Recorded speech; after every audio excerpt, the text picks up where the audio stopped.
বিসমিল্লাহির রহমানির রহিম। আসসালামু আলাইকুম, সবাই কেমন আছেন? আশা করি সবাই ভালো আছেন। Welcome back to my another blog. তো আজকে আমরা বানাবো হচ্ছে ফুলকপির চপ। তো চলেন রান্নাটা শুরু করা যাক। প্রথমে ফুলকপিটা একটু ভাপ দিয়ে নিয়ে নেবো। এই জায়গায় বেসনটা চালিয়ে নিয়েছি, এখন এক একে সব মশলা দিয়ে দেবো। মরিচের গুঁড়া, এই যে ফুলকপিগুলো হালকা ভাপ দেওয়ার জন্য পানির ভিতর দিয়ে দিলাম। স্বাদ মতো লবণ, হলুদের গুঁড়া, জিরা আর ধনিয়া গুঁড়া, স্বাদের জন্য ম্যাগি মশলা দিয়ে দেবো। এখন মাখাই নেব।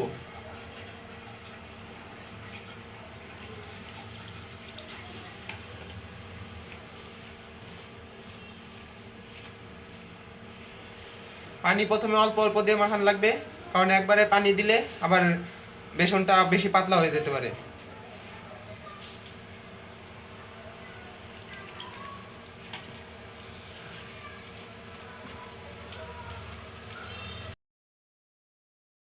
এই দেখেন আমাদের বেসনটা মাখানো হয়ে গেছে।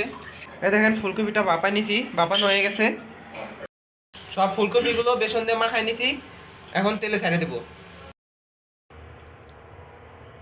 দেখেন সবগুলো তেলের ভিতর ছেড়ে দিছে, দু একটা ভাজা হয়ে গেছে।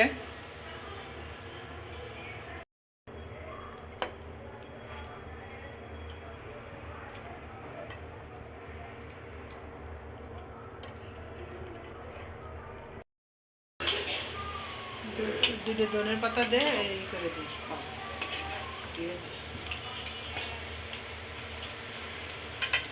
তো আমাদের ফুলকপির চপ আর এই যে মরিচের চপ ভাজা হয়ে গেছে। তো কয়েকটা মরিচের চপও আছে, ফুলকপির চপ মানে এখনো ভাজাও কয়েকটা বাকি আছে। তো আজকের ভিডিওটা এই পর্যন্তই। আপনার কাছে ভিডিওটা কেমন লাগলো অবশ্যই কমেন্টে জানাবেন। তো মরিচের চপ বাড়ছে কারণ হলো বাসায় সবাই ঠান্ডা লাগছে, তার জন্য মরিচের চপ বাড়ছে। ভাইয়া বললো মরিচের চপ বাজার জন্য, তাই মরিচের চপ বাড়ছে কয়েকটা। তো আজকের ভিডিওটা এই পর্যন্তই। যদি ভিডিওটা ভালো লেগে থাকে অবশ্যই লাইক করবেন, শেয়ার করবেন আর চ্যানেলটা সাবস্ক্রাইব করে দিবেন। তো সবাই ভালো থাকবেন, সুস্থ থাকবেন, আমাদের জন্য দোয়া করবেন। আসসালামু আলাইকুম।